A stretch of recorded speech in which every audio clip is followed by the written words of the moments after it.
A man may die, yet still endure if his work enters the greater work. For time is carried upon a current of forgotten deeds, and events of great moment are but the culmination of a single carefully placed thought. As all men must thank progenitors obscured by the past, so we must endure the present, so that those who follow may continue the endeavour. My name is Harley Neville. Welcome along to the Guy and Harley podcast. And I'm Guy Pigden. And now, which great hip-hop artist was that? That was Garba Moharo. I thought it might be Lil Yachty or something. That was Garba Moharo, Technomagos of the Adeptus Mechanicus. Say what now? Garbo Moharo, the Technomagos of the Adeptus Mechanicus. What's that? It's a civilization on Mars that worships machines and a machine god, and under, of course, the god emperor who rules above all other gods. This is in the Warhammer 40k universe. Okay, yeah. And which is the best sci-fi.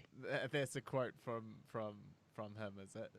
From Technomagos of the Adeptus Mechanicus, Garbo Mohara. Yes, it's a quote from him. Oh, look, it's a good quote.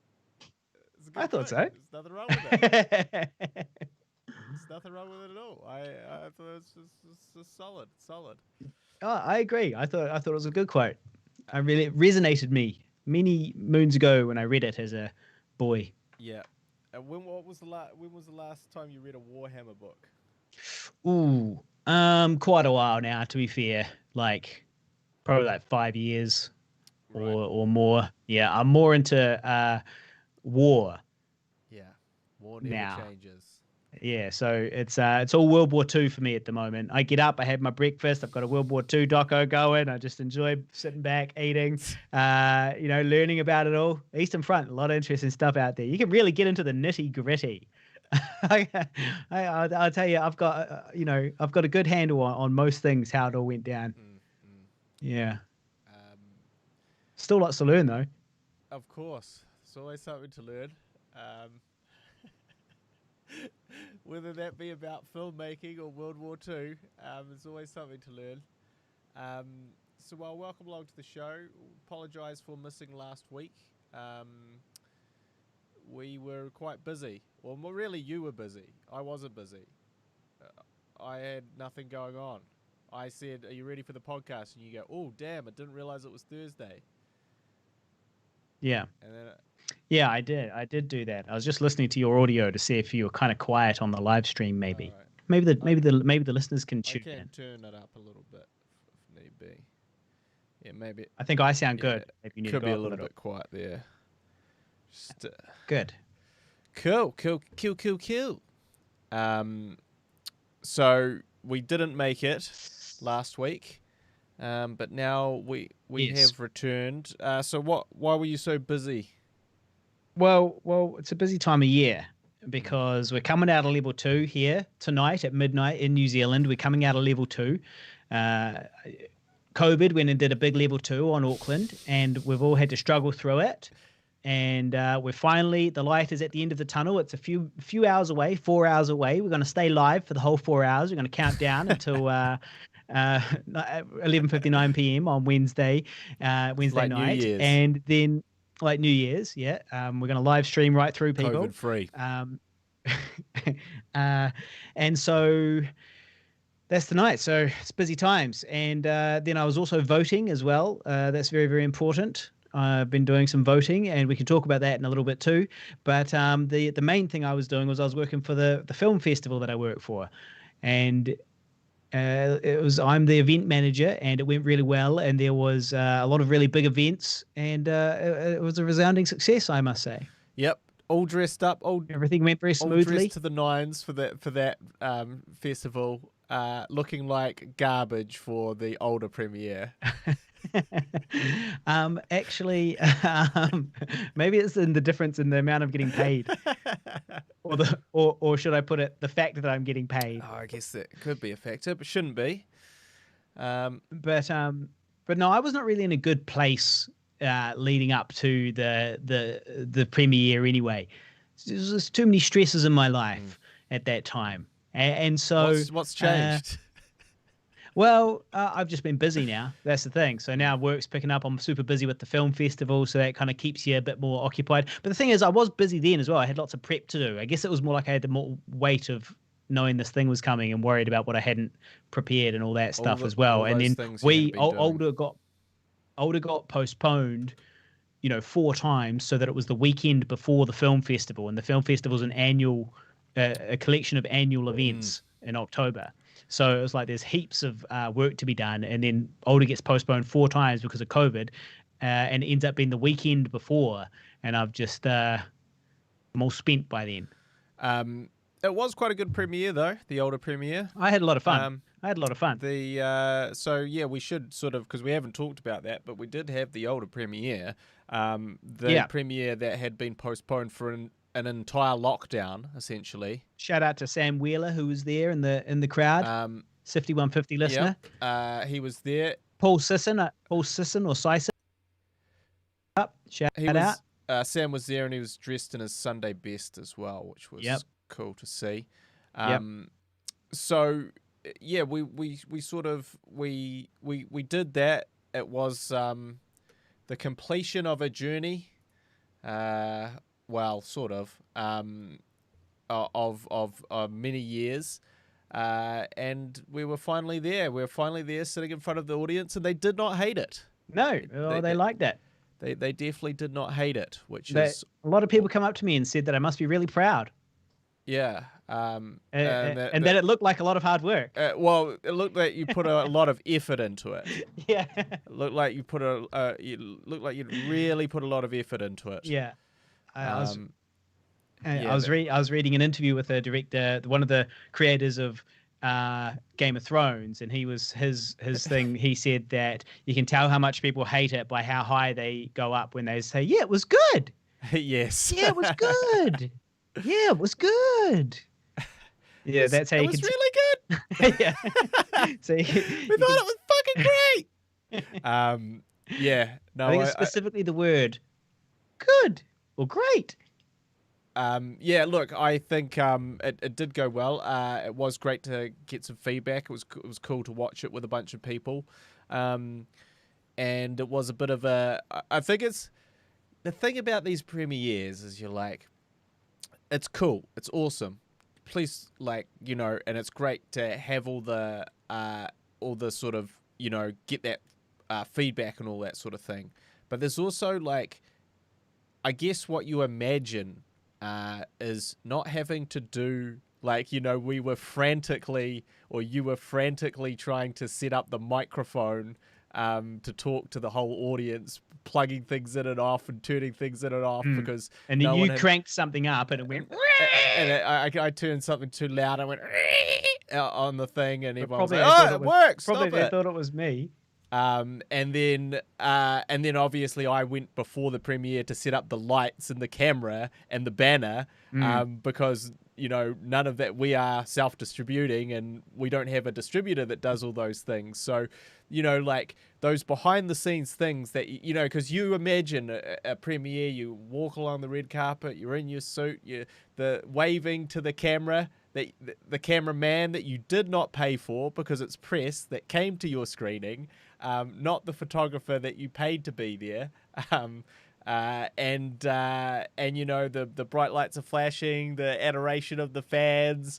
It's not really like that in the independent film scene. Not really quite that way. And so on the same token, like shit, I hope my DOP friend Isaac shows up so he can press record on my camera, so I don't have to remember to do that while I'm saying hello to everyone. Yeah. And then it's like, shit, I really hope that the Blu-rays come through that get sent to me at the right time so we can actually sell them at the thing. And I really Which hope... we did. Yeah, boy. And then I really hope that they work as well, and that we don't get 20 people going, I just bought this and it doesn't even play. You can't play. You can't. You can't see the bloopers. You can't see the commentary. I want the Guy and Harley commentary track, that is exclusively available on the Blu-ray. You heard it here, people. It's not working. It's not working. What's going on here? You guys should get that so you can listen to the Guy and Harley. I mean, if you like the Guy and Harley podcast, you're gonna like the Guy and Harley commentary of older. Yeah. So, and you can only get it. There's two places you can get it. If you're in New Zealand, you can get it on Vimeo by hiring the special edition, and that gives you access to it. So you can do that real easily online, and just go to olderfilm.com and you can see the link there. And then, what was the other one? Well, the link to the Vimeo version, and on the Blu-ray, yeah. That's the two ways you can do it. Exactly. Yeah, so it's all a bit of a house of cards, because if one of those things goes wrong, then the whole thing's gone wrong. And it's also like, is there going to be a place to plug in the light that I bring? So for the photographer, so when he takes photos, we don't all look like shit. So there's all these additional considerations swirling around in your head, which means that maybe you can't be 100% present for the actual, the sort of... Because, I mean, what do you remember about our Zombie Holocaust premiere? Because we had we had an insane premiere in Dunedin. Yeah. With zombies. 500 people filling out the town hall. We had a troupe of zombie dancers doing the Thriller dance outside. And then we also had the people that play the drums, those special drums, doing a drum like the along with Japanese it. drummers. And like all this, and fire, and the fire breathers. Let's not forget the fire breathers. Don't forget the zombie walk, which was hundreds of Dunedin which I did actually citizens. Completely forgot that. No, it's because it wasn't exclusively our event. The zombie walk right. was its own thing, but it was coincided. I'm pretty sure that was organized, or it must have been, to be on the same day. And they zombie walked from the Octagon or whatever to the town hall or wherever the fuck it was, all as zombies. To our premiere. Thrilling and delightful night. But very different in scale to the older premiere. But it's also like the crazy thing about that Dunedin premiere is like none of that shit was actually paid for by anyone. It was just people showing up, being like, "Cool, it's an event. Well, let's throw some drummers here and do this and do that." Like some of it was. I'm sure Zoe organised some of it. Well, yes. Well, actually, it was the person that was doing the zombie festival down there at the time. Right. I think. So obviously she booked the venue and stuff like that. But yes, it did make me think though, I'm pretty sure the drummers, the things, all of that was through the zombie festival, not through specifically through us at all, and definitely not through our distributor, who had absolutely nothing to do with that insanely epic premiere. But it's just crazy to think like there's 500 people there, most of which had been part of the film in some way. And we were not there selling our zombie t-shirts and Blu-rays to 500 that was people. A missed merch opportunity. Yeah. And it was a huge missed merch opportunity. But yeah, so the screenings are getting more modest. So the next the next one will be like 20 people. Every time we do a screening, that has merch, we do sell a good amount of the merch, it seems. Yeah. So that was definitely a missed opportunity. But it was 10 years ago, and we didn't know what the fuck we were doing. No, that's true. We definitely did not know what we were doing in the slightest. So yeah, but it was still a very cool night. Lots of great. You didn't get to use your joke that you said last week that made me cackle. So I didn't get to say. Yeah. I actually wrote it into that little speech that I did. Well, I was fucking waiting to hear it, and then I was. You failed to perform. I cut it out. I couldn't use it out of respect because I was like, oh, he's probably building up to it. It's He's coming waiting any for minute. His chance. He's waiting for his chance. What you needed to do. I can't jump in. What you needed to do was jump in at the end after the applause and go, and in case you're wondering, we are working on a sequel. Fatter. Calling it Fatter. Well, because I was thinking I'd say there's a sequel. It's called Fatter, and Guy and I are method actors. Yeah. I felt like that would get a cackle or two or five out of the audience. But I was waiting for you to do it. Yeah, I drop the ball is what you did. Well, I was kind of just trying to get through that speech and make sure that I thanked everyone. Which I'm sure I forgot a few people as well, but it is what it is. So yeah, we had that premiere. It was cool, but again, you know, if you think about those other premieres, it was a crazy boozy night, right? And this one was we all quietly dispersed after having a quiet beer seated due to COVID. Yeah. You know, there's a couple of things here. One, we're 10 years older. Sure. Not quite, but 5 years older. Yeah. And two, level two. You can't argue with the government. It's a bad idea. Yeah. We're just in the... Got to follow the rules. Got to be a conformist. We've just, essentially level two. Auckland has just finished cleaning up COVID's level two, right? Yeah. COVID's level two all over the city. And so now we're back, and no community transmission. So back to level one, baby. We're on level one. So everything's relatively normal. We just can't travel anywhere ever again. Yeah. We're sitting on this island. Well, I'm sniffing out some work already. Yep. So, because I've been waiting until we get to level one, because a lot of what I do can only be done in level one, because it's all about big events and stuff like that. So, hopefully, my work starts picking up now. That's what I'm waiting to see. See how my work goes in Auckland over this little while coming, and then figure out what the hell I'm going to do with my life. Well, it is scary when you see your friends who you consider sort of successful film industry people begging for work on Facebook or complaining that they're getting rejected for jobs on Facebook. And you're like, damn, you're looking for work? Shit. What chance do I have? Exactly. God forbid I need to look for work if you're looking for work. No one's going to hire me over you. Yeah. Shit. So it's definitely a daunting time. And obviously, speaking of COVID, I mean, surely we have to mention Trump, don't we? Oh, yeah. We have to mention Trump caught COVID in COVID moved on him like a bitch. COVID cometh for anyone. And he got it and promptly fucking butchered his reaction to it and sort of undermined the seriousness of it and gave it to everyone in the White House. And sort of, oh my God. See, he just blunders his way through everything. He can't even get COVID and not blunder his way through it and just kind of fluke not getting really ill from it. Total fluke. Well, he is. It's all to do with Trump Pence, the Christian death cult. I've told you about this.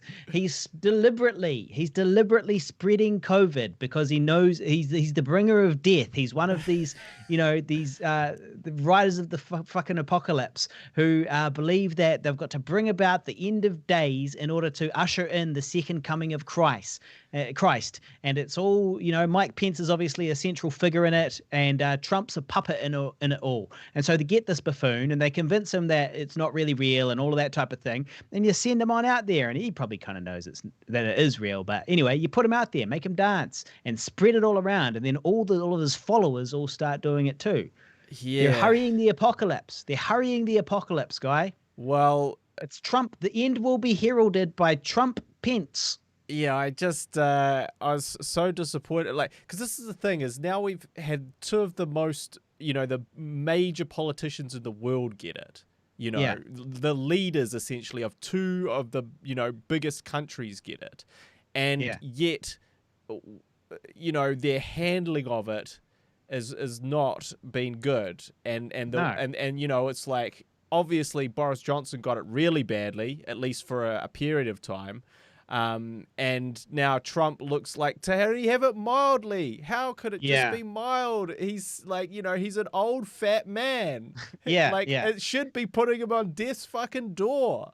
Yeah. And then these statements about like, don't let it rule your life. Well, what the fuck? Yeah. Because he's accepted that it's going to spread. He's Yeah. on that side of it. And- He's and- like, well, yeah, yeah. look, this is it. The genie's out of the bottle. We've got to learn to live with it. Get on with it, guys. All start spreading it around. Yeah, and yes, that's Eric mentions, Which is obviously idiotic. Eric mentions that he put the COVID stimulus negotiation package for all the people that are out of work on hold until after the fucking election, which is another heinous act. And then I don't know, and then you just like, and also that's the thing is like, at the end of the day, he is the frickin' president. So of course he has the best possible treatment that anyone could ever possibly get. So if anyone's going to be, sort of treated to the point where they're going to get over it, it's going to be him. But then that just reinforces his stupidity. God damn it. I really thought that, like, if he got it and it was serious, we'd see a humble Trump return. Well, I was hoping, obviously, that he would die of it, which is, generally considered not a very nice thing to say about a person. But I was hoping he would die from it because then it would be the perfect ending to this story, right? Which is, this guy, this moron, this clown leader in front of the circus goes around and does all of these idiotic things saying how it's totally fine. In front of all his moron followers, and they all start doing it too. And then the only way this has got, the quickest way to end this is that dumb person dies of COVID, of that very thing, which he is downplaying. And then everyone goes, yeah, okay, all right, maybe that guy was a fucking idiot. But sadly, he's pulled through by the sound of things. It's and a very quickly. sad episode of Who's alive this week. Who's alive this week. It's every episode of Who's Dead this week is sad when it's not Trump. Well, this is the saddest of them all because the Who's Dead this week is actually still alive and it's Trump. And we were really just counting on that, on him. But, who knows? He could have a relapse. It could be much more serious than it is. Eric speculating that he may not have had it at all. There's a conspiracy theory for you. Yeah, I don't buy it because the doctors would all have to be in on it. It just seems like too big to fake. And that is what they say about conspiracy theories: is the larger the net, that it has to the lie that the twisting of the truth has to encompass, the more difficult it is. Without someone sort of speaking out and being like, I'm afraid that he doesn't. But which is why the 9/11 can't be an inside job. Yeah, or it seems, yes. Because it's too big to place all those demolition charges on a giant building, and do whatever they're doing with the planes. It was just way too many people involved with that. Yeah. The simple answer is often the true one. Yeah, what's that? That's Occam's razor, isn't it? Isn't that that the one the most likely thing? Is the most likely thing is probably the truth. I think that's Occam's razor, but I really can't remember now. Well, you might have learned something here today, people. You might have. Maybe. You might have, or you might not have. Depending on whether I'm right or not. So, Eric Elick on the live stream. Shout out Eric, dear friend from LA, a composer, and the man for tuning in. So shout out to Eric. Web Sam NZ says it's Occam's razor as well. There you go. And Kiwi Jezza was asking, am I arguing that Trump Pence are fulfilling a prophecy, or that they got chosen because their names together sound a little like trumpets? It is the former. Jeremy, it is. So I'm arguing that Trump pimps are fulfilling the prophecy, and I guess you could say that I'm suggesting there's a supernatural element to it, and there's some truth in the Bible, and that the Bible was actually correct when it said that the end will be heralded by trumpets. That it's actually Trump pence, and I'm seeing the prophecy come alive now, and now I'm considering going back to my Christianity. So we've come full circle. If you're wondering, if you've seen the podcast, he went through that phase where he was making poems about how it was all so ridiculous, and now he's come full circle. It only took 2 years. Yeah, well, it's pretty fast around here. Now, Nocturnal wants to put my Trump Pence line into his film Zombed. I don't even know if it's Zombed or Zombied. I say Zombied, I think. It must be Zombied, yeah. Zombied. Yeah. So, which I'm in. So when that comes out, I'll let you guys know. But he's thinking about putting into Zombied. Well, go for it. Do it. Sounds great. You have my full permission to steal that and run with it. So go hard. Yeah. So and Eric says he's all the king of lives and all that, a king of lies as well. Yeah, old Trump. I agree. And Lexi Graves, shout out Lexi Graves on the live stream as well, who's got my emoji because she's our only subscriber. So thank you so much to Lexi Graves 13, our only subscriber, and she gets the almost exclusive pleasure of using this emote, which is my half hairy emote on the live stream.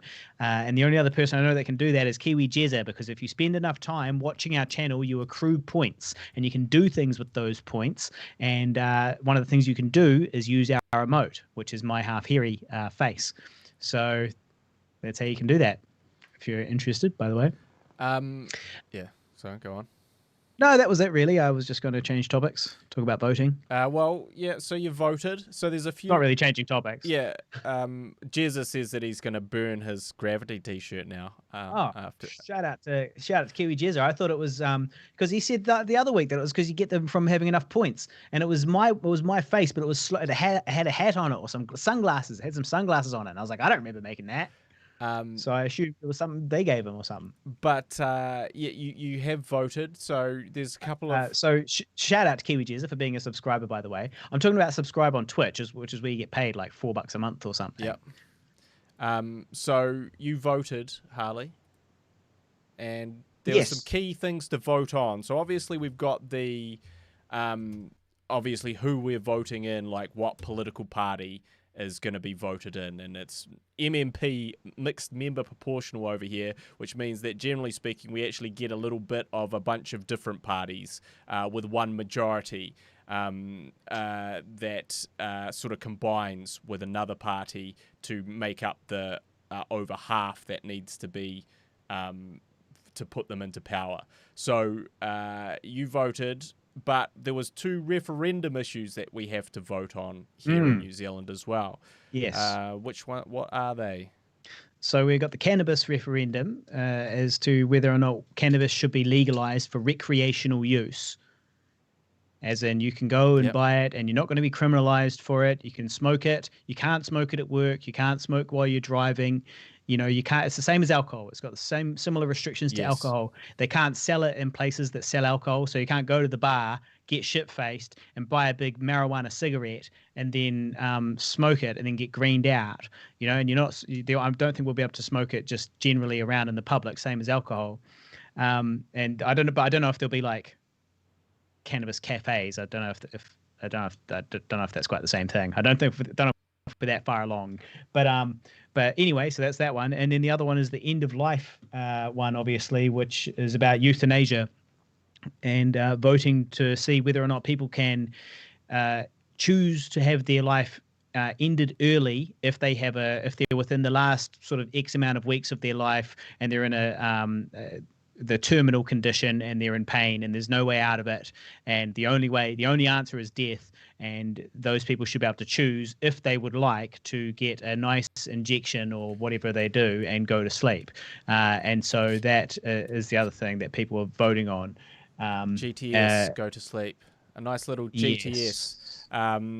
Yes. So I will say I actually just recently saw an ad, right, that was I don't know who it was done by, but it was done by an anti Anti-weed or anti-pro-life? anti-pro-life, right? Right. So they were like, so this, and it was so like, it was one of those ones where I literally wanted to complain about it, to the Broadcasting Standards Authority or whatever it is, because essentially it was like, my dad had a brain cancer, and they said that he had 6 months to live, but he ended up living 8 years. Now, if this vote had come into effect, I wouldn't have had those 8 years with him. And I was like, well, wait, what? Only if he chose to fucking top himself because the pain is too unbearable. There's no reason that he wouldn't have chose to continue living if this referendum was passed. This is not a like, well, isn't she suggesting that he was on the cusp of doing that? He would be the type of person that would have done it, and he would have done it in that moment. But luckily it wasn't legal in that moment, and he didn't, and then he went on to have 8 more years of relative happiness. No, that's the thing. Like I'm sure that's what she's trying to argue. But that wasn't the case at all. That was like, she just said, if this thing was passed, I would not have my dad for the next 8 years. They didn't say about him wanting to do it. But she's implying that he was given a terminal diagnosis. Yeah. And told he was only going to live for a certain amount of time. Yeah. And luckily it wasn't legal. Luckily at the time it wasn't legal for him to die, so he didn't. And then he actually kind of recovered and actually lived for another 8 years. But that doesn't, not in pain for 8 years. It doesn't make sense because so the terminal diagnosis was incorrect. Well, no, it was terminal. But he would have died. But 10 weeks or whatever was incorrect. Is that but that's the thing about a terminal disease, right? You get cancer and they say, we estimate you have 6 months to 2 years to live, right? Yeah. And you go, 6 months, well, kill me now. No, right. Most people will go, well, But didn't she say 10 weeks? No, I can't remember how long it was. It was like a couple of months. It was like soon. Yeah, but that still doesn't make sense to this referendum. This referendum is about... No, none of it makes sense. It's totally irrelevant. But no, it does, because the advertisement implied that he would have been killed had this law been passed. Yet it had no explanation that that's what he would have chose or wanted to do. And so that's the bit that I have the issue with. Right, but I think she was implying it in the statement that he had terminal thing, that he would have... But it doesn't matter if you have terminal... He would but he would have... The suggestion was that he would have. It just said that he would have been eligible for it, which is going to be true of anyone that's given a terminal. I reckon that's what she meant. But you can't say what she meant. It's what was said. And what was said was this gross misinformation in the sense that... Hey, if you... Well, it's definitely nonsense. If you're given a terminal illness, they're just going to toast you. And then I would have lost 8 years. When really it's like, if you're given a terminal illness, you are given the option of choosing that. Yeah. Should you so choose. She's worried that he would have. And she's worried that she would, which is not what she said either. She didn't say, I'm worried that he would have. She didn't say anything like that. All she said was, he would have been eligible for it, and I would have lost 8 years.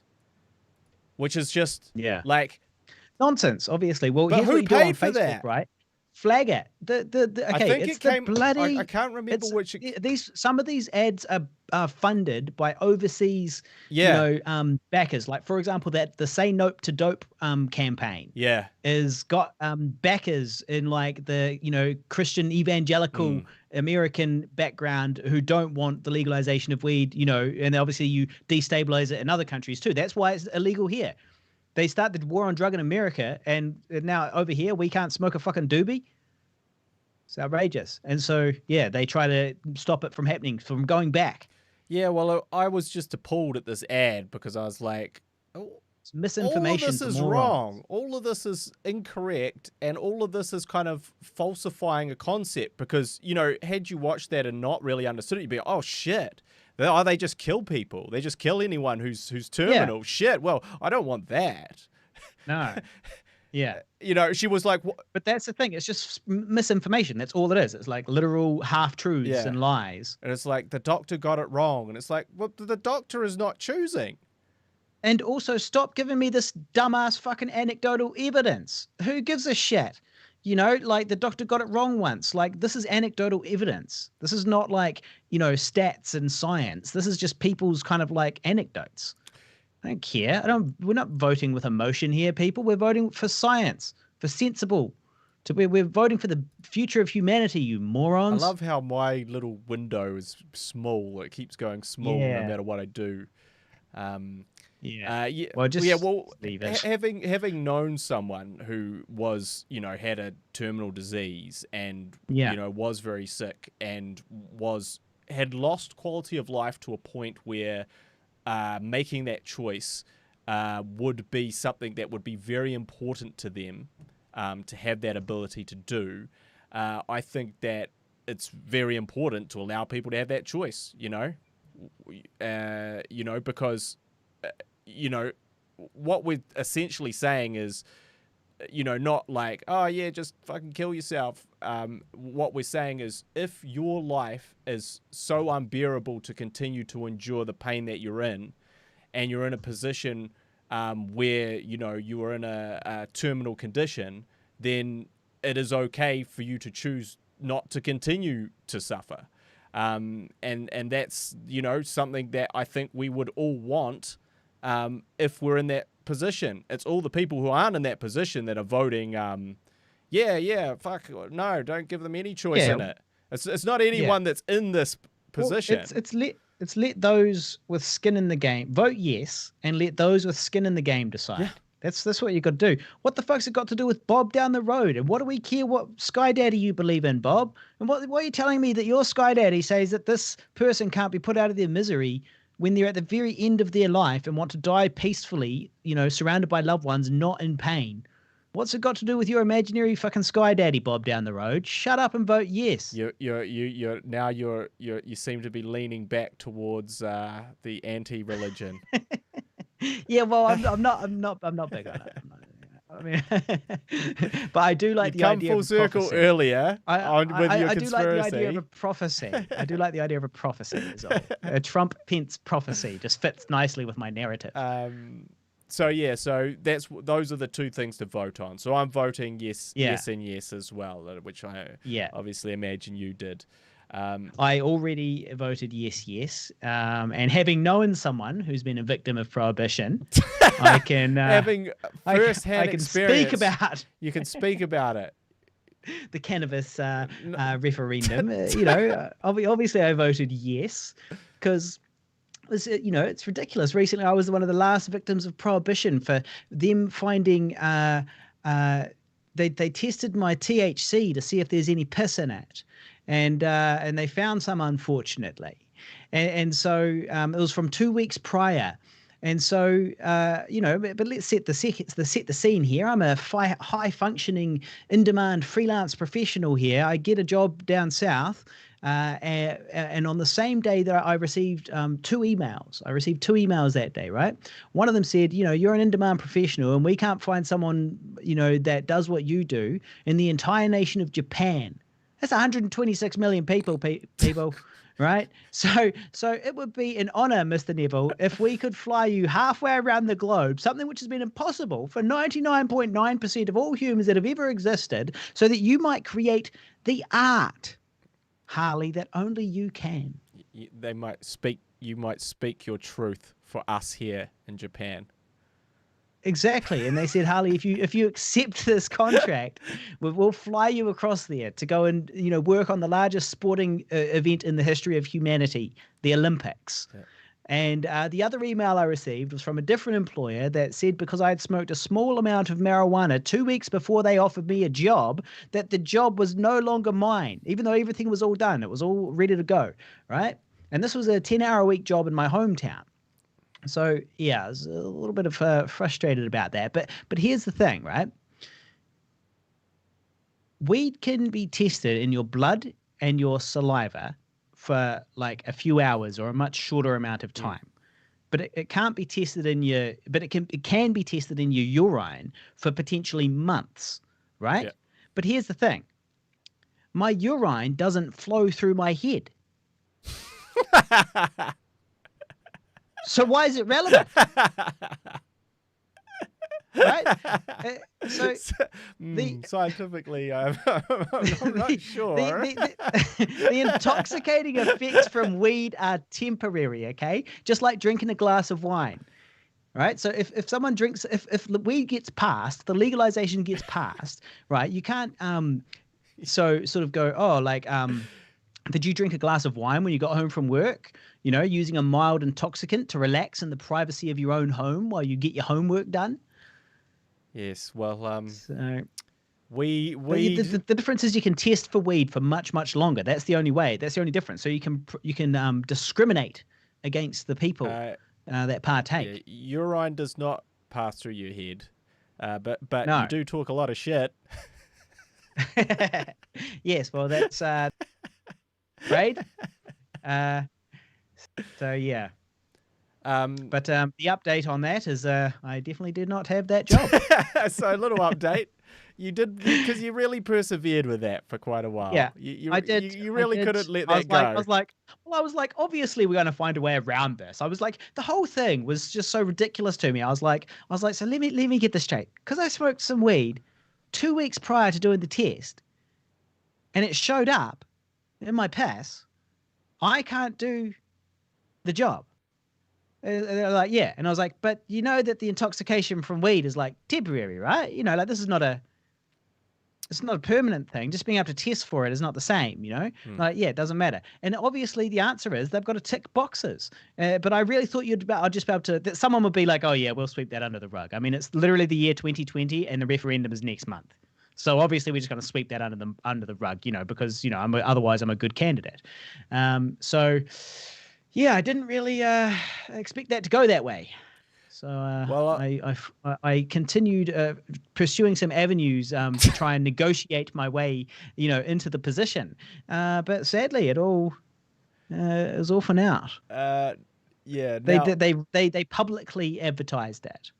Now I will be voting yes. So I applied for it again. Yeah, you reapplied for the job that they 100% said that you had lost conclusively and that you could not get. They've got to tick boxes. At the end of the day, weed is illegal, right? So they've got to tick boxes. You essentially reapplied for a job you got fired from. Yeah, pretty much.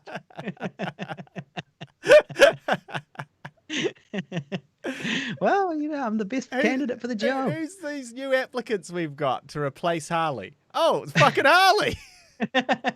Well, look, the issue here, right, is blind adherence to eras from the Prohibition era, right? These obsolete and outdated laws that are like ruining lives. Well, I mean, I'm a little bit, so I'll be voting yes, but I'm a little bit concerned. Because I've seen the flip side of people talking about this on my mum's Facebook. She posted a kind of a pro weed thing, and your mum did. Posted pro like vote yes. Yeah. And then a bunch. Shout out Mrs. P. But then a bunch of her nutty fucking friends chimed in.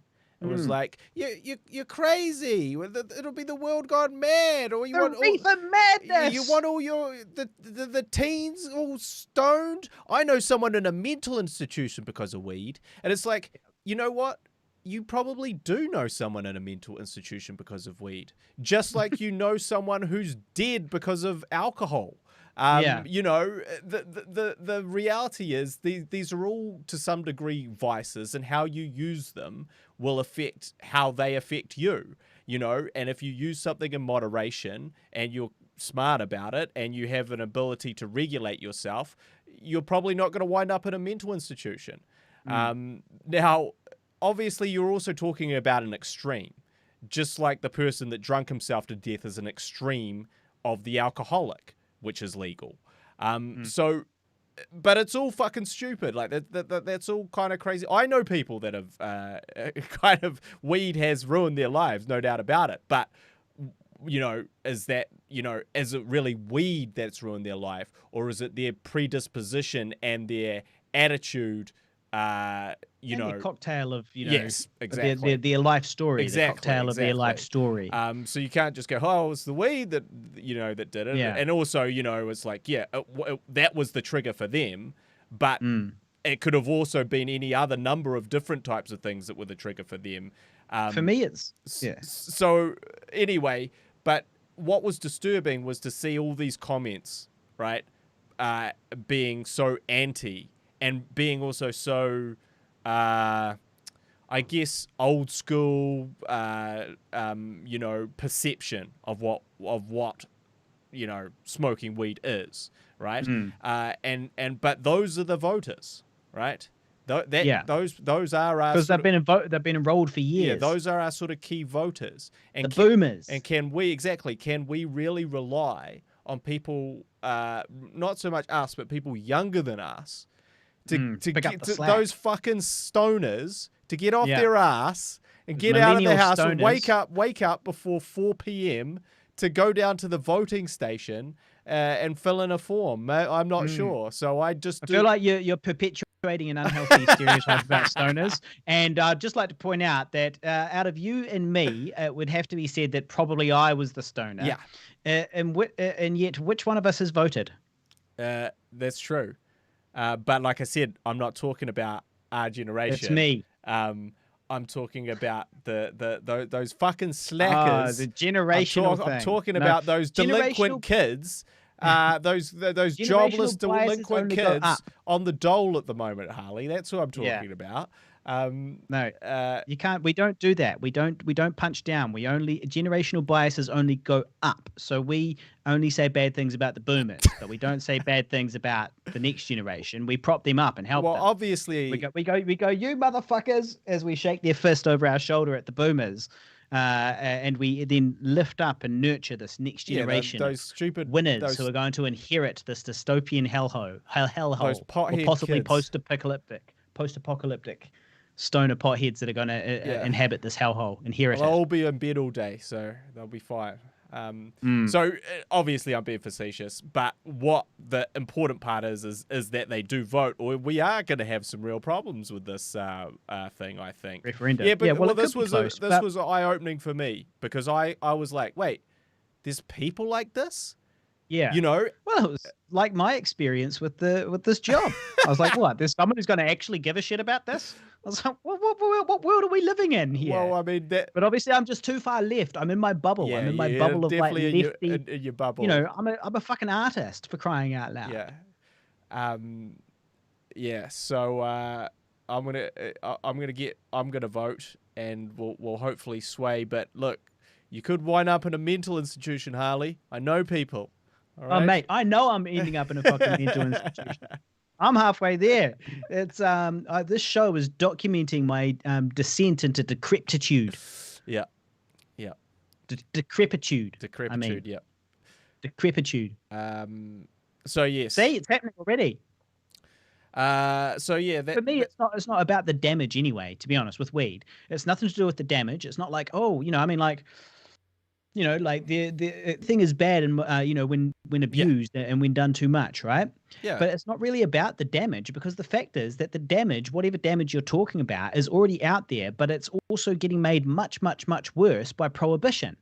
So whatever damage still exists because people are still smoking weed. The difference is they're buying it from gangs. So it's just so pointless because, it's the war on drugs has failed. So, why keep fighting it? We've given it a good go. Like, it's been 50 years, right? So it's not like we didn't give it a good go. Like, if any of the boomers out there are like, oh, come on, prohibition. It's like, come on, man. We've given it a good go. It's been like at least 50 years worth of prohibition, and it hasn't worked. And it's still, weed's still out there right now. It's ready to rock. So I don't know. It's failed. So why throw good money after bad? Why not turn this into an opportunity to get the economy of New Zealand popping off again? We could grow the best goddamn weed in the world. We could call it fucking COVID-free weed. We'll export that shit. We're going to make a lot of money. Sounds like I already made about I doubled my money on Canna South, which is a cannabis growing company in the South Island of New Zealand that you can buy stock in on Sharesies. Slide into my DMs, I'll give you the code. Yeah, it's going to go off if if it happens. We can make some serious money out of it. So why not do that after a freaking recession? Yeah, well, look, yeah, it would be pretty cool that COVID-free weed. Diesel Jesus says, please export it. Well, that's Harley's new business venture. Yeah, well, yeah, so I am a stockholder in a cannabis company, so I'll see what I can do. I only bought $50 worth, right, but now it's $100, huh? Exactly. Not that I've sold it. It's not yours until you sell it. That's true. It means nothing until it's actually in your pocket. Your sweet So I don't know if you've heard about this, Harley. You probably haven't. But they're doing a Resident Evil movie reboot. Right. I did know about that, and in fact, I'm sure that I told you about that, but it was still based off the wrong thing. It was based off, it was still based off the movie. It still wasn't based on the game. Yeah, well, I mean, allegedly, it's a prequel. They can do really whatever they want. But it's set in the it's set in the mansion, I think, and it's recasting everyone. I think it's a total, what the guy was quoted as saying. I hated those stupid movies.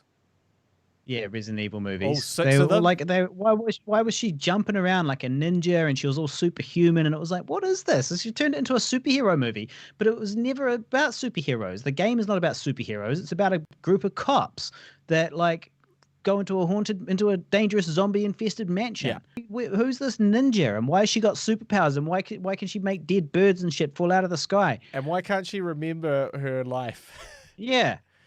And why is she in a... I assume they explain that because she's a weapon. She's a weapon that they've developed. Yeah. So you just explained why. Yeah. But you're right. The whole premise is not. That's what. Yeah. The whole premise is stupid. It's normal humans. It's not about running up the side of a wall and karate kicking a zombie dog in midair in slow motion. That's not what Resident Evil is about, I'm afraid. Okay, sometimes there's because that's in the movie, yeah. Yeah, that's right. It's not exactly. You're right. You remember the original one? You shuffle from place to place. You can barely walk around. You struggle not to run into enemies, let alone run up a wall. When we used to play Resident Evil, I would be the one that would do the dodging and running, and Guy would do the shooting. Yeah. Not always, but if there was a tough bit to get through. Yeah. And that's the thing. So basically what this new director is quoted as saying is, I quote-unquote love the Resident Evil movies. However, I want to do something that's closer in spirit to the first two games and bring an element of that horror and terror that was prevalent in the games, blah, blah, blah. So if his quote is to be believed, they are doing the right thing with it. But I guess what I wanted to say about this is I always dreamed of doing a Resident Evil reboot. As a writer-director, because I always was like, yeah, they've shit this franchise, but the way to do it is just go right back to the start before all this nonsense and do it properly. And now they're doing that, and it was just base it off Biohazard. Exactly, and in fact, the Japanese version, not the English version. That was the pitch, is call it Biohazard, so you don't have this association with these shitty Resident Evil films. Yeah.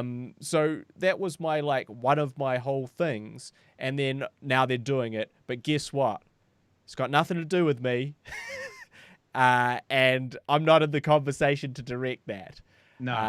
And this is just like when they did The Hobbit, because I was always like, you know what? They didn't ask you. They didn't ask me, because I was like, you know what? I've done the gay Lord of the Rings sketches here, so I should be first in line. I know something about I can really tell a Lord of the Rings story here. But, I was like, you know what? Lord of the Rings was great, but I'd love to tell that Hobbit story. Just one-off film, just small, condensed. You got all that stuff with Gollum and the dwarves. It'll be great. And guess what? They did that one without me too. All my dreams are being stolen and dying. All my dreams are Well, being executed at the hands of other people. I feel What's like Resident next? Evil. You can still get a go at Resident Evil because they'll probably fuck it up. Well, I'll still get a go, but it'll be like Resident Evil 3. Like, so they would have rebooted it up to 3. You know, they've done that reboot. They've done a couple new ones, and then it's kind of dropped in popularity, and it's become a bit of a B film. And this one isn't getting any type of cinema release. What, the new Resident no, Evil? this is Resident Evil, Well, the one your live version. version. And they're kind of like, and they're slashing the budget, so they can't afford the directors that they had prior to this one. And they're kind of looking for almost for a fall guy, because they kind of want the series now to end, but they're still being asked to make it. So they pull in this Kiwi New Zealand director who professes his love for the Resident Evil franchise and how much he knows about it. And they're like, yeah, sure, that's great. And then they basically let me be the fall guy to destroy the franchise at Resident Evil 3, reboot it. So that's really... I mean, that could happen. That actually sounds like quite a positive future. That sounds good. Well, I mean, it's good for that one film until it comes out. Well, a job's a job, though. A job is a directing credit's a directing credit, especially if it's a Resident Evil job is a job on IMDb. And also, obviously, they do their own cut. It's got nothing to do. They cut against everything that I planned and intended while shooting it. And they couldn't even get the original actors back, so it's a Mortal Kombat 2 situation where 2 of the characters are just played by different actors and no one fucking talks about it. Where's Christopher Lambert? Where is he? Yeah, he's only doing one of those. He got off at the right time. Where's on that Johnny series, I think. Cage? What about him? I think he got off on the right series. Yeah. Yeah, another shout out was Tyler Keith, who came along to the older premiere. So shout out to Tyler Keith. He's also another listener, and any of the other Sifty One-Fifty listeners that were there or have watched the movie. Thank you so much for that. Thanks for your support. Thanks for showing up, and we. It was a tough one with that premiere because it is like everyone's on lockdown. Cinemas are dying. The concept of going out to places is somewhat distasteful, at least in Auckland. It's somewhat distasteful. It's like, do I really want to risk getting COVID for this indie film? Shake all those hands and stuff. Everyone will try and hug me. Yeah, and so there's this kind of trepidation, which is completely understandable. And so it was the hardcore fans, the true supporters that showed up and helped out.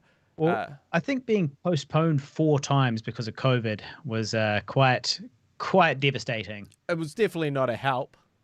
Because the film came out a week before. The film comes out on Amazon a week or so before the premiere was meant to happen the first time. Which be fair... Which fucked me off enough at the time. Yeah, which to be fair, that's not what we wanted. No, right? I know. That's not what we wanted. So that's was not kind what of we bad. requested. No, absolutely not. So that's what happened, though. It comes out a week before we were, like, having our premiere. Yeah. So it's kind of already out. A bunch of people who would have come have already seen it. Like, a bunch of people who would be like, quite hardcores who, if they hadn't had the chance to see it yet, would have shown up for the cinema version. So, there's, I can think of a few people that had seen it, and thank you to those people, who probably then obviously aren't going to also pay to go out and watch it in a cinema and risk COVID. And risk COVID, exactly. So, that in itself was quite bad for our premiere. But then for it to get postponed 4 times because of level 2, and every week we're sending emails saying, "Don't worry, guys, it'll be next week. It'll be next week, without a doubt. Yeah. You have our word." Yeah, and not just emails, but emails out to like multiple different places, posts in different places to let everybody, as many people as possible know and try and keep them interested. So that all obviously killed it as well. And then it ends up being the week before the film festival that I'm working on too.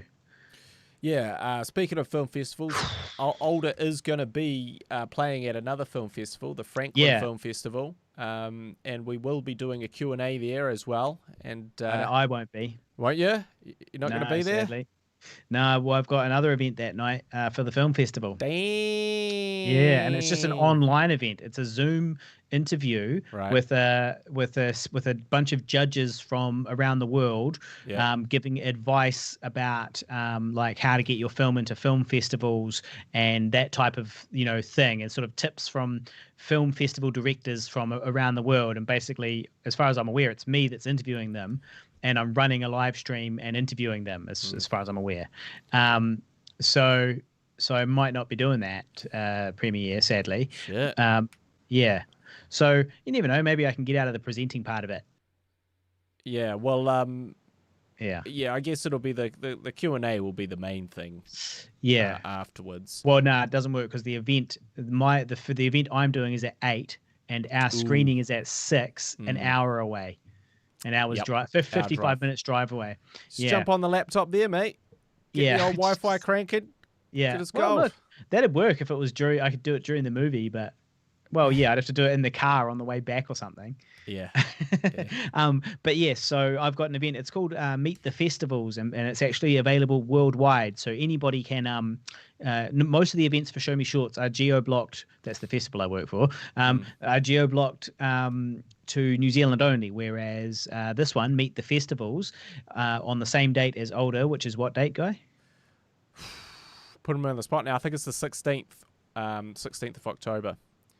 16th or 17th. I have to double check that. Right. Well, whenever it is, I don't think it's that, but whenever it is, I won't be able to get there. What am I looking at? Well, you say whenever it is. 15th. You don't even know what date it is. It's on the 15th, October 15th. I know it's the same day. Yeah. Thursday. Well, that's what I've got. Yeah, could be. Yeah, and then there's another one which is on Saturday, which is the screening, and this is also exciting news that hasn't been broken yet. The screening of Immy the Vegan, the feature-length cut of it that we premiered in our cinema screening. That cut of it has been submitted to this film festival and been accepted as well. So then there's another screening of that on Saturday, October 17th. So these are at the festival tickets and get along, and you guys should check that out. The Franklin Film Festival. It's in Pukekohe in Auckland, and you can watch that. And then my event is at 8 p.m. and you can go to showmeshorts.co.nz and you can learn a bit more about that if you're interested in getting into film festivals and stuff like that, and also watch me interview these people. Well, step one, how do you get into a film festival? You pay them a big fucking fee. Yeah. That's step one. And then they send you a rejection letter 6 months later. Yeah. But not in this case. But not in this case. No. So I was listening to a podcast about film festivals where they were advocating their abolishment, basically. But not short film festivals. This was for feature films. Advocating the abolishment of festivals. Well, not the abolishment, but they were just like, what are you hoping to get out of this film festival submission that will, really further your film? Unless obviously let's just take out those A festivals. Let's take them out, because realistically you're not going to get into those. So what are you personally going to get out of this film festival that you submit to, apart from because essentially what those film festivals are doing is making money off you. Like they're booking out a cinema and they're paying. So all these people are paying to see your film, but you don't see any of that. All you do is you have the privilege for being in that festival, the cachet of being in that festival. Well, whose argument was this? Someone that was like an independent person that was releasing their film. Right. Well, this person sounds like a fucking idiot. Well, you get so much that you get out of it. Like, firstly, they're not necessarily making money from like submission fees and stuff like that. It's not necessarily that lucrative a business. So you've got to you're really covering a lot of the expenses of paying all the people that are going to work on the festival. These are big events that require quite a lot of money to kind of make them work, and they're essential to kind of like furthering the art and giving people a platform where they can put their film on in front of hundreds of people that wouldn't have heard of them at all otherwise. Like, so this guy, this knobhead can go off and hire a cinema and have his wee premiere if he wants, and he'll get all the money, he'll get all $600 minus the $500 hire fee of the cinema. But he'll have nobody there. Whereas if at a festival, I'm going along to see my movie, you're going to see your movie, you're a filmmaker, I'm a filmmaker, a bunch of our friends are going to go along to see our movie, and here's this new kid who's got his film into the festival, and it gets in, and all of us see this film, and we're exposed to it when we otherwise wouldn't have been at all, alongside hundreds potentially of other people as well. So it is festivals are a crucial part of the eco cycle, the ecosphere there that you've got to maintain to help create stepping stones for people to climb up. But then on top of that, aside from the accolades and all that type of thing that you may or may not win, a huge part of it, I think, is just the networking of meeting people and starting to understand how things work, and setting up future opportunities. And that's what it's really about, because this young first-time director, he might bump into the Pigville boys at a film festival, and he might end up collaborating with them, and that's a step up for him, and that helps him. So that's really just the tip of the iceberg as well. Aside from them being like great fun and quite cheap fun, as long as you get in, like if you submit a fee and it's $50 to get in, but it's a good party and it's a bunch of events, and you're probably going to sink some free piss while you're there as well, and they're probably going to feed you a couple of times too. It depends how big or small the festival is, but even quite modest festivals will put on some drinks at some point. So it doesn't seem that bad to me. The only thing is that it's a gamble. Like, if you don't get in, you don't get your money back, and that's what leaves a sour taste in people's mouths. But at the end of the day, they can only fit a certain amount of films into the festival. So if they only take the money from the people who actually get in, then they're going to make a few $100 again. So they've got to sort of do that. Plus, obviously, people are getting paid, or not getting paid. Sorry, people are given their time to watch all of these films and judge them and all of that type of thing as well. So, and that, all of that, it costs money. It's all, you need money to do all of these things. So that's what that covers. So you pay $50, but somebody watches your film, or tries to. They might give up halfway through if they know it's like just not good enough. Well, as a festival coordinator, I suspected that you would I'm be an advocate actually of festivals. I'm actually an event manager, a festival event manager, not the festival coordinator, which is higher ranking than me. Oh, right. Yeah. Assistant to the general manager. Assistant general manager. Assistant to the general manager. Yeah.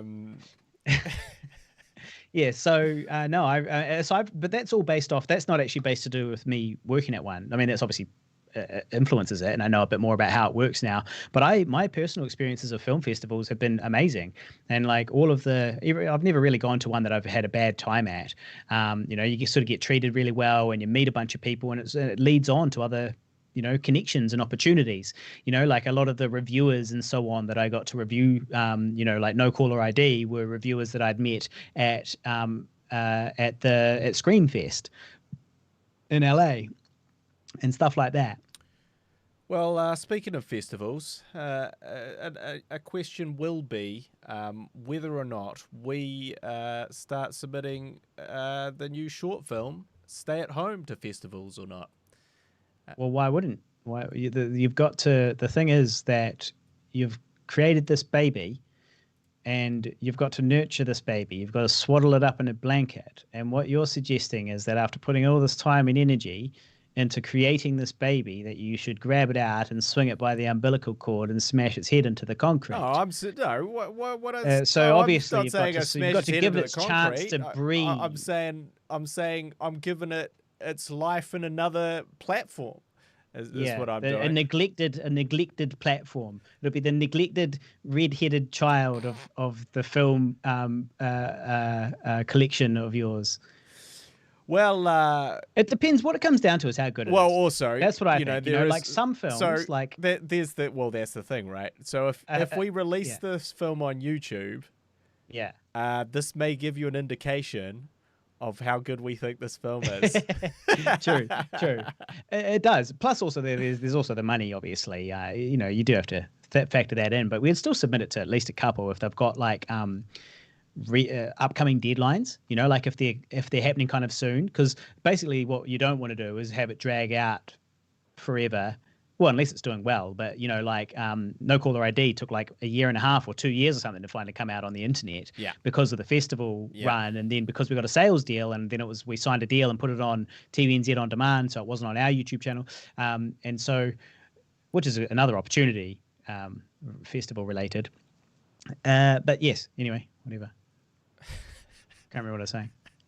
TVNZ. Oh, yeah, that's right. It's going to be shit if it gets postponed for another 2 years. Maybe that's kind of a factor, right? Like hit and run, get it done, get it out while it's still hot. Yeah. Well, I mean, get it down while people are still interested in lockdowns and COVID. Well, I'm not sure if I told you this or not, but I saw an ad, like a poster shared on a indie films, like a indie film group, right? And it was like, about to be released. So it was a COVID-based feature film. And on it, like on the front of the poster, was a masked man with a surgical mask, sunglasses, a hood, and gloves. And I was like, That's the type of thing you might actually have just lying around your house during lockdown. I was like, that looks dangerously like exactly what I've just done. And they say great minds think alike. Well, actually, it's probably unoriginal minds.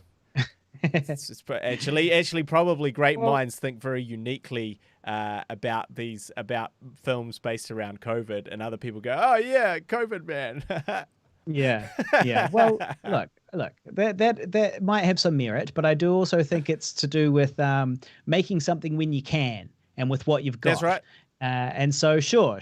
I mean, maybe it didn't have to be about a killer man or somebody trying to, stalk a woman around the house or whatever. COVID. Maybe it didn't have to be that. But yeah, I mean, look, you have to work with what you got, right?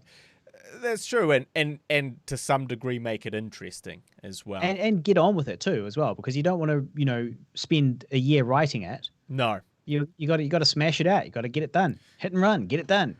And also, it was a unique moment in time. Which needed to be documented. Which did need to be documented somehow. Whether that's vlogs to yourself, whether that's a happy birthday message to yourself. Singing in your undies all alone, or whether it's a short on your film, birthday in lockdown, on level 4 lockdown, New Zealand level 4 lockdown, a short film that sort of deals with these things. So it'll be interesting, and it'll be something that I can point to, in years to come and be like, yeah, this is the lockdown film we did. So I've actually started, and in fact, I should just quickly mention that sadly I have started editing that. It's one of those things where you're like, yeah, I'll just knock it out. It's always the same. Yeah, I'll just knock it out over a few days, really. It's a short film. Take fuck all time. And then you start it and you kind of go, well, actually, a lot of takes. And this is a lot of takes. This is a 15-page script, and if you're saying that you can do about 2 pages per day, well, you do the math. I can't even do the math on that. It's a substantial amount of time. How many pages per day? How many? Oh, well, someone told me it was 30 seconds per day. 30 seconds per day. But I don't think that. I think that's really on the low end. I think it's two pages per day is more accurate. Right. Depending on what it is. This was a VFX heavy thing. He was saying 30 seconds per day. Right. Well, I think that's a big difference. Because 30 seconds, like you could do a 2-minute take of something, or a 30-second take, a 35-second take of something easy. Yeah. But if you're doing 2 minutes per day, that's still, a solid sort of 7 days or something, 7 and a bit days, and we're talking obviously the old classic 12-hour edits, don't wash, don't shower, sit around in your... Well, that's no different. Sit around in your undies, That's not sit related. around in your undies muttering to yourself. None of this is related to the editing. You know, in a darkened room. Yeah. You know, until 4 a.m. I must be an editor. Until, I must be an you editor. must be a great editor, a very talented editor. Until 4 a.m. YouTube clips playing in the background. Yeah. So Yeah. So how's that looking? How's that coming along? well, you know, it's one of those things where you start something with this specific goal in mind. Like, I'm on my term break, so I've got a bit of time at the moment, and you go, right, by the end of this term break, it's going to be done. That's it. It's going to be done. I've got to get through this because I'm not going to have this. Got to get through this. I don't have these windows of time. And then as the days creep by, you don't get that much done that day. You don't get that much done the next day. And the days kind of add up, and then you get past halfway, and then you get past 2/3. And I don't mean 2/3 of the edit. I mean 2/3 of the time that you had to edit it. The sense of self-loathing and disappointment and depression really becomes a very oppressive weight on your shoulders. And you begin to be really both incredibly frustrated and incredibly disappointed in yourself and your inability to get things done. And obviously there's always a good reason why it's not, like your real job and moderation and term marking and all these sorts of things. But at the end of the day, it's still this thing, you know, this thing just slowly squeezing the air of hope and optimism from your lungs, just gently squeezing and tightening that pressure every day that you don't get much done. I was at a festival event last night. Cool. Related. This is related.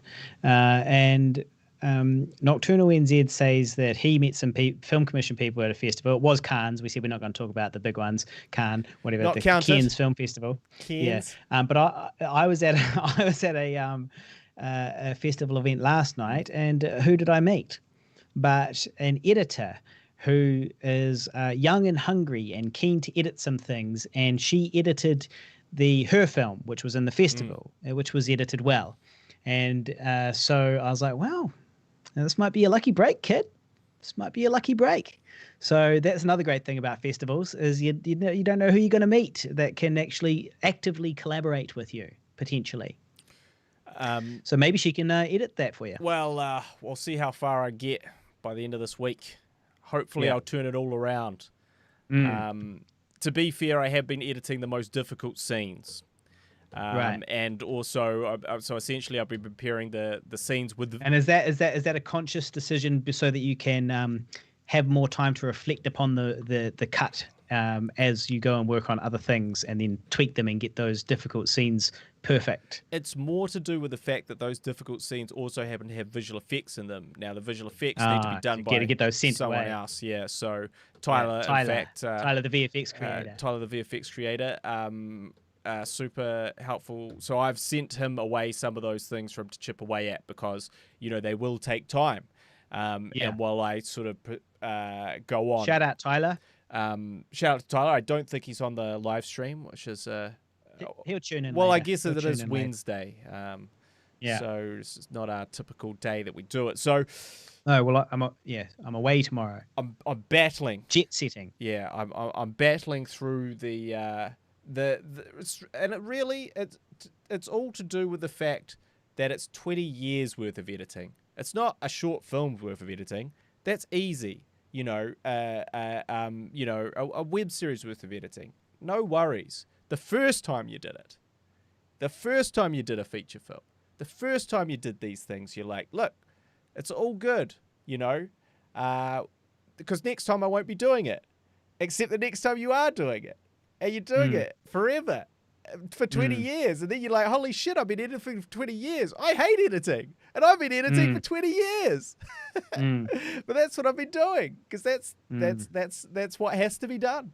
And so I think that as you sort of continue on, you're kind of like, oh, man, like, it's harder to really get jazzed about this extremely time-intensive and lonely sort of insular process as it was, you know, when it was like, wow, this one's going to make me $1 million. Yeah. Yeah, well, that's the thing. $1 million will motivate a man. When you really do think that I Survived a Zombie Holocaust is going to be this $1 million success that's going to change your life, obviously you're like, oh boy, I can't wait to get through all this stuff. I can't wait the to sit reward down is just around the corner. Exactly. It's going to come out this time next year. It's just around the corner. It's just around the corner. You keep running around fucking corners though. And what's round that corner? Another fucking corner. Yeah, you're just running around the block. It's a maze. You're in a maze. You thought it was just around the corner. You're in a fucking maze. Yeah, you're in the bowels of a maze. Yeah. A filmmaking maze. You're in a hell. You're in a filmmaking hellish purgatory, winding your way through, looking for the exit back to the above ground with the funded filmmakers. But we're still navigating that maze at the moment. Well, I'm going to Wellington tomorrow for some filmmaking schmoozing, and will be meeting with the Film Commission. Yeah. So, well, you better tell. I'll keep on schmoozing. Yeah. Well, we'll get there. We'll get there. If you could tell Dale to fucking accept my friend request. That'd be nice. Well, he's accepted mine. I know. I am actually probably meeting this with him. This shit is winding. This is what winds me up. I release a feature film, and I'm like, now's the time. Now's the time to work with the head of talent development.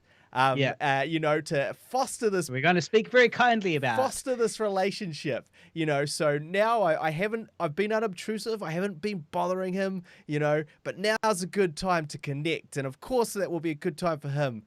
Left me on unaccepted. Yeah, Facebook purgatory. Facebook purgatory, and I'm like, well, to be fair, he probably gets a lot of friend requests, and yes, he can only accept the A-class, and that's what I'm saying. And the people, the A-list filmmakers get A-list, accepted. Yeah. And so, but don't worry, mate, because I'm in. You know, I know there's you're a similar in. Thing. Yeah, but exactly, and I represent you. Well, here I am, manager. Well, that's true. So it's all, I represent Pigville, so it's all good. I guess I'm just you know, it's you know, but is Tyker on scene? Is he? Is he on scene? It's the same with our sales agent, though. Our sales agent accepted you, but not me. On Facebook. On Facebook. Yeah. So our sales agent. Told us to add her so that she could put us in a group. You added her. Yep. I added her, but then I stopped because I wanted to post some complaining stuff. You know, and then I was like, well, I'll just request her later. Yeah. But no acceptance of that. So currently you're not in that group. No, I don't think so. I never see anything from it. Right. Oh God. Gonna have to send an email about that now. Well, I better double check, but I haven't seen anything about it. I never see any posts. Yeah. But I thought I did get in, but I thought you put me in. Well, I invited you into the group. There's a special secret group for the people with our connections, and we're on it. Well, guys on it. Yeah, the Stone Cutters. Is that the Simpsons ones? That's the Simpsons one. Yeah, so it's basically like that for indie filmmakers represented by our sales agent, the Stone Cutters Guild. So well, hopefully, I get. Yeah, that is weird that she didn't accept you. Well, yeah, no, she hasn't. But she can't accept every single filmmaker they represent, so it makes sense to just have one from each project. So she accepted you. I guess so. She doesn't want. I don't want all these fucking ball bags adding me. Christ alive! I've got a 5,000 friend limit. I can't have 2 of those 5,000 taken up by Pig and Vil. Well, that's not such a big problem here with the talent relations film commission. Well, don't worry, mate. You'll speak to them. You'll get it sorted. I'll get it sorted. Get older in front of them. Get them older. Yep. Get older in front of them. Fucking. Well, it's already been in front of them. I know, but have they watched it? Well, I don't know. Exactly. Well, no, I don't know if the CEO watched it, but I'm sure she said it was good and that it looked like I'd put in a lot of effort. And I must be very proud. You must be very So, proud. Well, yeah. I think that, that really you can't expect her to watch it, but definitely the head of talent relations. Well, I'm mates with her. She got me into the Koru Lounge. Yeah. She got me into the Koru Lounge when we were flying to LA on the Film Commissioner's dollar. So, well, technically not. Well, yeah, on the Film Commissioner's dollar. And so, yeah, I'm besties with her. Yeah. She might watch it. Well, I'm just aiming for the talent development. We're talent. We need to be developed. Yeah, for 30 years we've been needing to get developed. We've been really needing this development. In the shadows. We've been watching and waiting Yeah. in the shadows for our time. Yeah. Yeah. Nocturnal. Nocturnal says that he loves editing, but he hates rendering, syncing audio to video, color grading, and digesting and archiving shots. And a lot of it is basically stupid and uncreative, and that makes you cry. He's right. But I don't like the editing either. So there's all that, because that is all part of editing, except I guess color grading. But the rest is. I don't mind the rendering, because then you're like, oh, there's nothing I can do. It's I've out done of my best. hands. It's out of my hands. I'm off to Facebook. Control T, chatterbait. Yeah. Oh, it says I've got 29 seconds. Yeah, no, I think it's those wormholes you go on with the editing, where you go, sweet, cool, I just want to edit this scene, and then you go, oh, I need a sound effect there. Yeah. And then you go, oh, tweak this thing. I need a music cue there. Well, I've got to go on the internet to get that sound effect. Oh, that's going to take me 20 minutes to find. Oh, I found a sound effect. Oh, it's not quite right. Let me find another one. That's just for 1 second of one scene. That nobody really overtly notices. And not only that, that potentially will be replaced later, but you need to give your people, whoever they are, the sound mixer, the sound designer, the person that's doing your music, the idea, so you don't just have nothing in there and they go, well, what the fuck's going on here? You've got to give people context, and it's creating the context which you personally... So it's temp audio. Yeah. It's even worse. Which you personally don't need. You don't need the context. You're like, yeah, I know how I imagine it. Can you imagine it? But they need it. They 100% need it. So all that stuff, so I feel your pain, Sam, I do. So anyway, what else? I think I've really covered all my topics now. Well, I do hate it when you throw so abruptly like that to me. I did want to say that Nocturnal said that it's not zombied, it's zombed. Okay. This feature film, zombed, which is how I used to say it. But then I'm sure that Tyler Keith called it zombied, and I was like, well, maybe I've been saying it wrong this whole time. And then I'm pretty sure that's when I swapped just on this podcast. So yes, zombed. Now Tyler Keith, who is a listener, showed up last night to the film festival event wearing his older T-shirt. Yeah, what boy. a legend. So there are older T-shirts available for sale, right? Yes. We have older T-shirts available, and you can get them. Probably we don't actually have a shop online set up yet, but you could still buy one from us. All you'd have to do would be message us on Facebook.com/Guy and Harley and transfer us some money via PayPal. So all you got to do, actually, look, don't even forget about Guy and Harley. Just message us on PayPal when you transfer some money. You just need to email the address pigvilleproductions@gmail.com. So you could transfer us some money, give us your address, what size you want, and we'll send you one. And we better post some pictures about it on the Guy and Harley podcast Facebook page, facebook.com/Guy and Harley. So if you would like an older T-shirt, go to facebook.com/Guy and Harley, and then go to PayPal and go Pigville, use the email address pigvilleproductions@gmail.com. And in there you can tell us what size you want and anything else you want to ask about. Oh, your address, that's important. We do need that. Definitely need your address. But we will set up a shop as well. Yeah, the T-shirts are very limited as well. We did a very small number of those. So and the DVDs, you can get DVDs as well. Well, Blu-rays. Blu-rays. Blu-rays. Yeah. We haven't talked about the price yet, though. We haven't talked about the price, but it'll probably be the same as what we were charging. So, like the Blu-ray will be $25 plus shipping. 25 New Zealand. Yeah, 25 plus New shipping. Zealand dollars. So for you Americans out there, that's like 50 cents. Yeah. So it is, So I think it's so for postage to America, it's about $16. So essentially, it'll be about $40 New Zealand, which is about $30 New Zealand. Right, so it's more like 80 cents American. Yeah. And but get out and get one. And then here it'll probably be about $5 to send most of the stuff, I imagine. Domestically. Yeah. Yeah. Got it. Yes, well, so please go and do that. And I guess we will wrap it up then if you don't have any more topics. I've got to fly tomorrow. I've big day ahead. Got the Wellington opening night of Show Me Shorts Film Festival happening tomorrow night in Wellington at the Lighthouse Cuba. So if you're in Wellington and you want to catch up, holla at your boy. And we can catch up at that, although it is sold out. But we will be going for a beer afterwards with the filmmakers and sponsors and other glitterati. So yeah, slide into my DMs and I'll get you in, mate. Well, I probably can't get you in. I might be able to get you in. You probably have no authority. Well, it's sold out. I mean, it's sold out, so I can't there is maybe if somebody doesn't show up, then I can get you in. Yeah, it's on the cards. I'm saying it's on the cards. Yeah. Well, I should, on that note, get the fact buck to editing. Yeah. Get the fact buck to editing.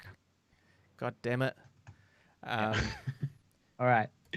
So we'll wrap it up then, right? Yeah. Facebook.com/Guy and Harley. Give us a 5-star review wherever you're listening, or hit thumbs up. If you're watching on YouTube right now, hit thumbs up. We really appreciate that. Same on Twitch. Make sure you hit follow. If you subscribe to us, you can use our emoji on Twitch. If you subscribe to us on Twitch, you can use our special emoji like Jezza Housen and Lexi Graves, and that's a special and really rather elite treat. So you can go and do that by being a subscriber on there. Otherwise, make sure you go and grab a t-shirt from us. Otherwise, a Blu-ray. Otherwise, we've really got options for everything. And then the main thing you can do is go and watch Older the movie on Amazon. That's the best thing you can do for us right now. Is if you go and watch our movie on Amazon, or if you're in New Zealand on Vimeo.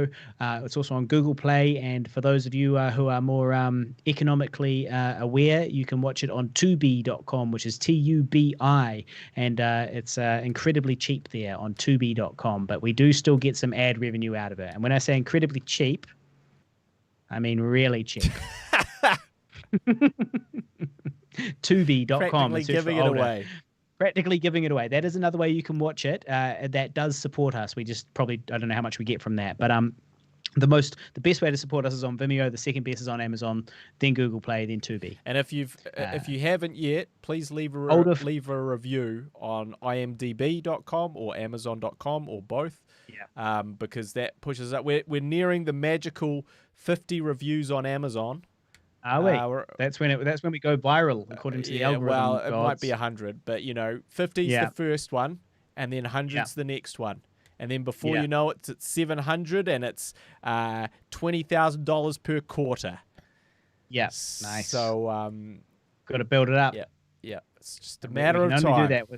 We can only do that with the help of the Sexy 160 listeners, I think I want to change that to the Sifty One-Sixty listeners. Right. The Sifty One-Sixty, because it's like the Sifty 150 and it just rolls off the tongue a little better. So the Sifty One-Sixty. Yeah. The Sifty One-Sixty listeners. Yeah. We've 10 extra listeners. Yeah, we got to honor everybody. Yeah. So thank you very much, guys. Thank you for all your support, and we'll catch you next week. Yeah. Sorry this was late. It's been balls to the wall around here. Balls to the wall. We'll see you next time. Catch you later.